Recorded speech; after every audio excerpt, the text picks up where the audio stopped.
Resilience. Now, that's a tough word to define. What does it mean to be resilient?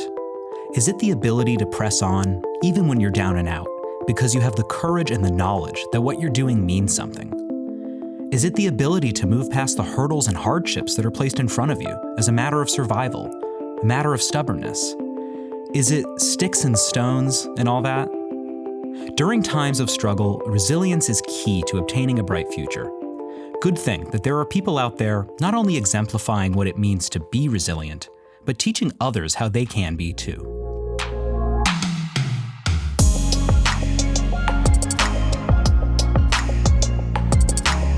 I'm Jacob Carrozza, and you're listening to Now at Ohio State. We talk with researchers, innovators, and bold thinkers who look at our world, see what the real challenges are, and create the solutions that people need now.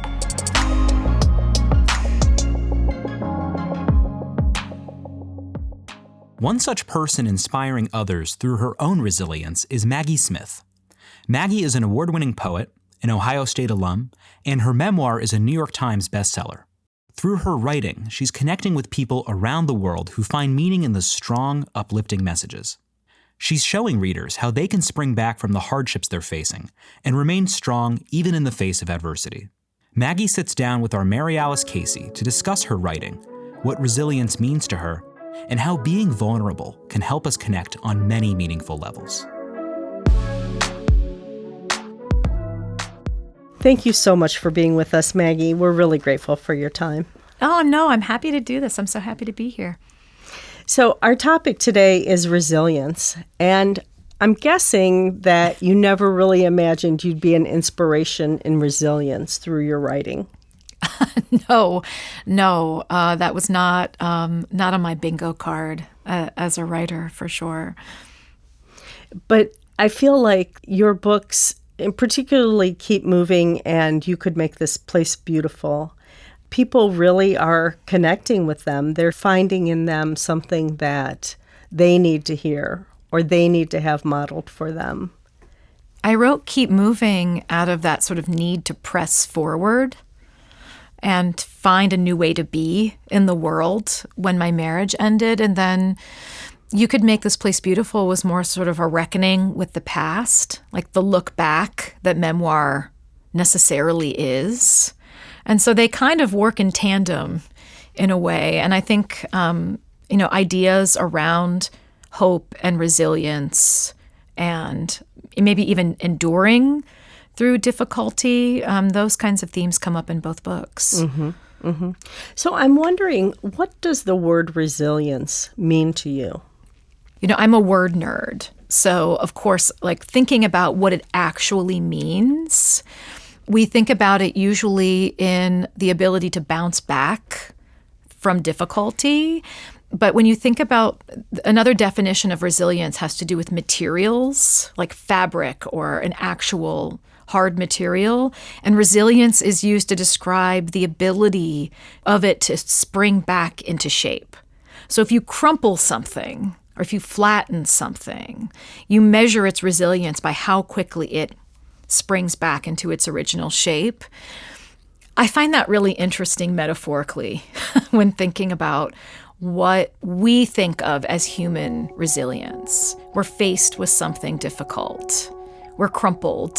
We're flattened by something in life. And our ability to bounce back from that, to sort of regain our original shape, or maybe even find new shapes, find a new way to be in the world, that's sort of how I think about resilience. So my relationship with the word is tricky because it's a skill that's necessarily built from being crumpled. You don't build resilience unless you're faced with difficult things. A child doesn't need to learn how to be resilient unless they go through some sort of childhood trauma or something that is bullying or the loss of a parent or abuse. And so resilience as something that we build a skill for necessarily comes about via need to do so. And so for me, I think most of my writing around resilience has to do with the end of my marriage in particular, and how I was able to sort of bounce back, spring back into shape and find my way after that. And I think that's really what my readers are attaching to, finding a way through my words, perhaps articulate something for themselves from their own experience. Can you tell us how each of the books came together? Like, what was that process like that led to the material and also changes in you? Keep Moving was not going to be a book. It was sort of an accidental book. I was tweeting a little note to self every morning to help myself get through what was the hardest year of my life. So I'd wake up in the morning and I'd write down a little sort of affirmation or self-pep talk, a note to self to help me get through the day. And then I shared it on social media, not because I thought that other people would be like, oh, that's genius. Of course, how wise. It was really more about accountability. I wanted to align my public-facing self with what I was experiencing in my private life. And so even though I wasn't telling people what the difficulty was, I was being vulnerable and sharing that I was going through a hard time by sharing those notes to self every day. And surprisingly, people really started reaching out about them. And more, as I shared them day after day, people would say, oh, I need these collected in a book, or I'm printing these, or taking screenshots of them. I wish I could gift this to someone. And so the process of putting the book together really came after the fact of doing this as a daily practice for myself, literal self-help, and then compiling them along with some essays in book form. You Could Make This Place Beautiful, the memoir, came about in a very different way. I knew I was going to write a memoir. I knew it was going to be a book. I had a deadline.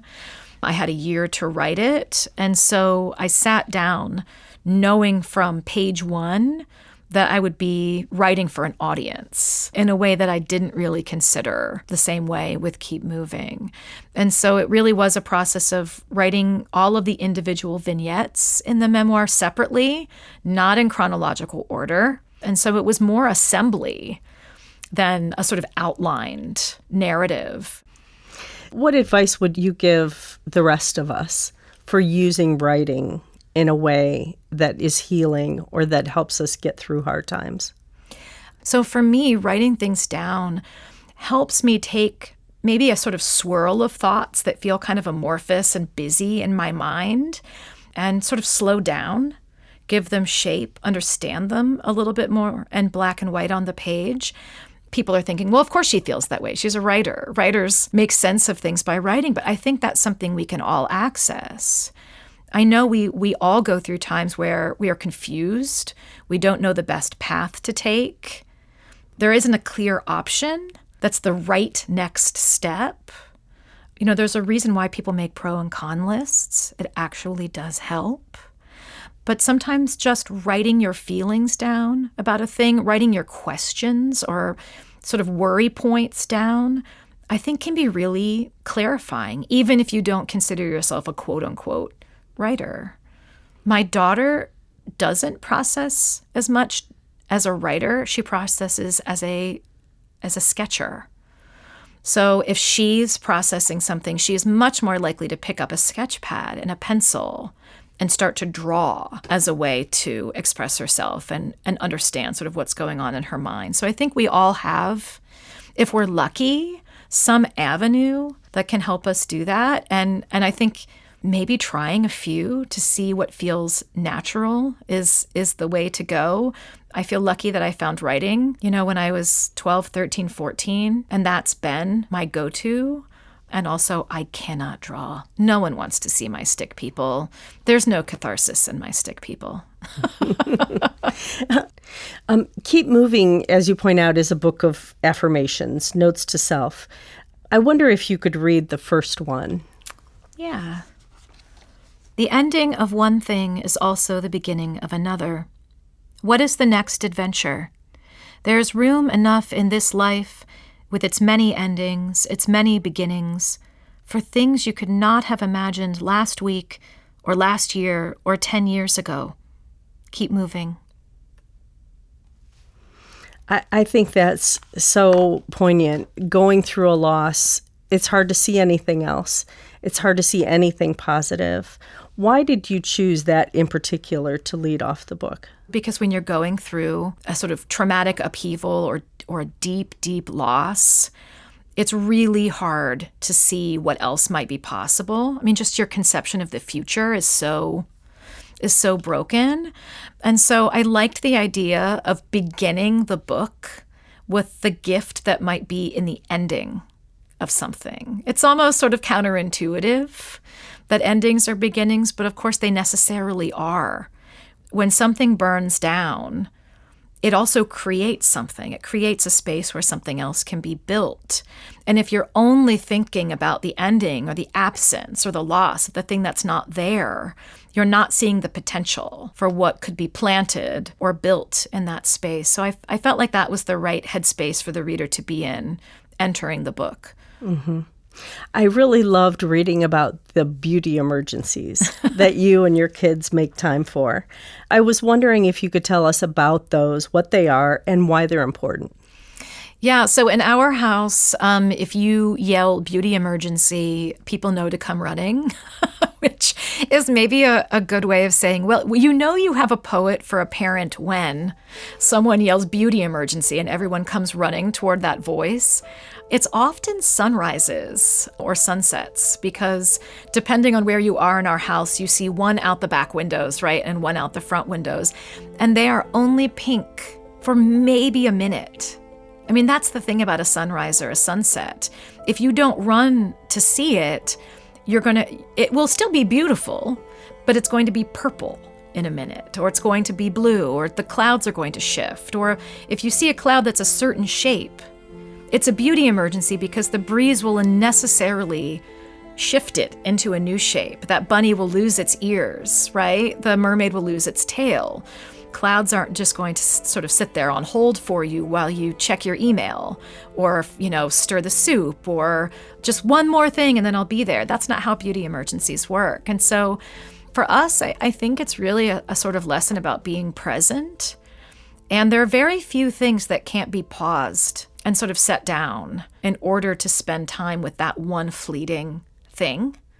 And so I try to round them up. Every once in a while, if someone's sleeping or mid-cartoon episode, they are less than thrilled to be screamed at from upstairs because the albino squirrel's in the backyard tree or there's a hummingbird or something like that. But yeah, I hope I'm sort of indoctrinating them in a way that it makes it worth it.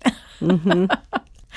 I made a connection between that concept of beauty emergencies and the idea that we can take breaks from our grieving, that we're not betraying anyone by finding joy in the middle of grieving. So in your experience, does finding those pockets of relief lead to the knowledge and the confidence that there is light at the end of the tunnel? I think so. It's like, walking on a really cloudy day and you catch that one little blue pocket of sky and you're like, oh, and you remind yourself it's up there. And I remember at times feeling guilty even for feeling joy or laughing or having a good time, right, in the midst of that kind of grief. And then I thought, actually, it's not dishonoring someone that I'm grieving to feel joy in this moment. I think about that a lot, that this life is a one-off. As far as we know, it's a one-off, right? And so squandering it on misery seems unwise. I just think feel your feelings, feel all of them, but you don't need to sort of sequester all the positive ones off to the side for a period of time and sort of wear a black metaphorical veil. I think having those sort of times of joy and relief braided in with sadness and regret and disappointment and anger and frustration, that's just being a human being. We should cut ourselves some slack in that regard. Thank you so much for being with us. Your books are wonderful, and you really put yourself out there. You make yourself so vulnerable, and that gives us just a way in to see ourselves and the things that we're facing and to know we can do it. We can be resilient. Oh, So thank you. No, thank you. This was a pleasure, honestly. I love having conversations with you. Oh, thank you.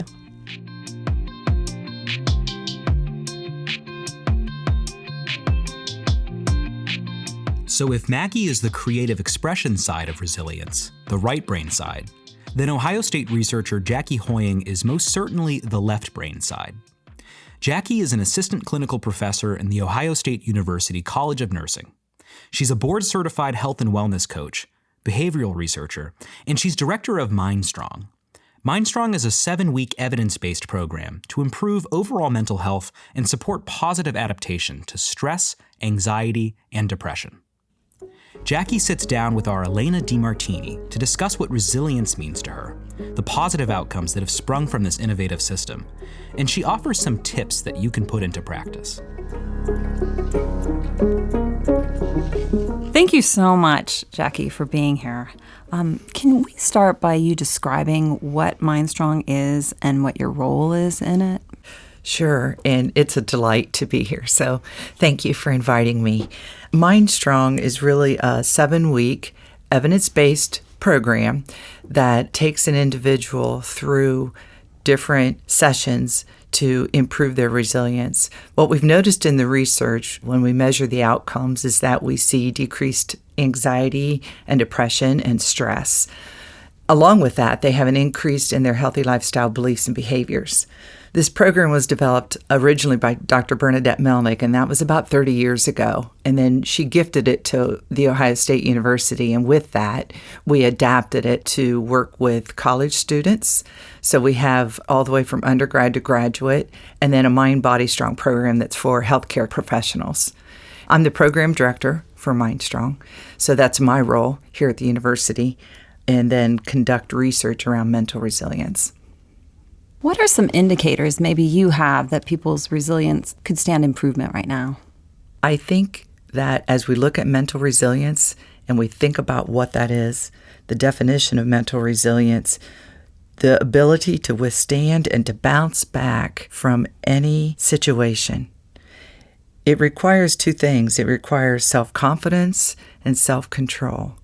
And as we look at the state of where students are, faculty, staff, people in general, I think there is a lot that we can do to improve our resilience. We measure the outcomes, and we know that looking at our students' population, we still see very high levels of depression and anxiety and stress. 65% of students who do not come back to college do not come back because of a mental health condition. And we know that 1 out of 4 students suffer from anxiety or stress. Across the globe, World Health Organization has said that depression is the single most overwhelming disease. And along with that, anxiety is the most common. 1 out of 13 persons suffers from anxiety globally. So it doesn't surprise me that we still see this need for coping and figuring out how we can be healthier. I do think the pandemic highlighted, for me, I thought, well, this is the silver lining, that mental health now has a spotlight, and we are starting to talk about mental health just like we talk about physical health and how important that is on our quality of life. So I do think that people are more focused and open to thinking about how can they improve that for themselves. Sometimes we tend to think of a person's disposition as being permanent, that some people are better able to kind of roll with changes and challenges than others. So I'm curious to know, how you teach people to be more resilient. Well, first of all, the good news is resilience can be learned. So despite where you were born with your level of resilience, you can continue to increase and grow that throughout life. If you think about resilience, you think about that it's all about positivity and grit and being kind and strong and being that kind of person that has this positive outlook and a can-do attitude, and I can get through this. For people who haven't yet had the benefit of going through MindStrong, can you suggest some techniques that they can try to use to build up their own resilience, and then techniques they can maybe teach family members? For sure. So I would start with intentional gratitude. When I say that, what I'm talking about is being grateful very specifically for a person and a situation that occurred that you can recall. And the best time to practice this is first thing in the morning, before you even get out of bed. Spend 1 or 2 minutes silently sending gratitude to someone in your life, and that can be a work colleague, anybody in that moment that you feel some gratitude for. It changes your entire perception of the day and your energy and how you focus. Also, I would encourage people to be aware of their mind thoughts, recognizing when you have a thought that is more negative. This takes some practice, but understanding that you just said to yourself, I'm a lousy parent. I can't do anything right. I let my friends down all the time. When you stop and think about those sentences, those thoughts you just told yourself, ask yourself, how realistic was that thought? Is it true? Is it true that you don't do anything right? Probably not. And then breaking that down to reframe the thought. I do some things right. I am a good friend. And then positive self-talk. It builds self-esteem, and it's so powerful. It changes the brain. So telling yourself positive things, such as if you tend to not be calm and you tend to be more anxious, saying to yourself, I am calm.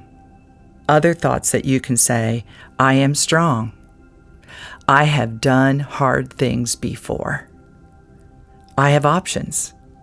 So giving yourself those statements really does build. And I would tell you that you can use those with anyone, your family, your friends. I have grandchildren who practice that. And they say, I am strong. I am brave. Because when you start to project that, your brain starts to believe that, and you start to behave that way. And then move more. Get up out of our chairs, take a walk, stand, do some things that just increase our physical activity and our blood flow. The stress of some of the media consumption and some of the things that we see raises our blood pressure, raises our heart rates, raises our stress. And so these are some things you can do. Just take small steps. Start with one thing. Just make it small. And that builds success. Why do you think teaching resilience to college students is so important? For so many reasons. College is a time of transition and independence, growing independence, and having responsibility for your time. And so we see time management as being a real issue and a stressor for students. They can be over-involved, too many activities, and spread themselves out too far, or perhaps they become overwhelmed with some stress and kind of shut down and paralyzed from moving forward or getting done some of the things that they need to do. Also, we know that it's a time to develop great life skills for what can make you a healthy adult with a great quality of life. And so focusing on some of those skills, we know improves mental and physical well-being, and you can take that with you. Well, thank you so much, Jackie. I really appreciate your being here today. Thank you very much. This has been a delight.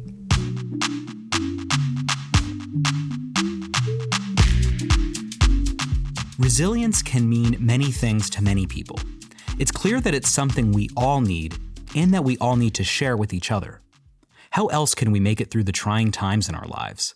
How else can we help others through their own trying times? In the end, resilience is having the power and the courage in ourselves to not only pick ourselves up, but help others up when they get knocked down again. Because to be resilient is to know that no matter what, nothing can keep you down.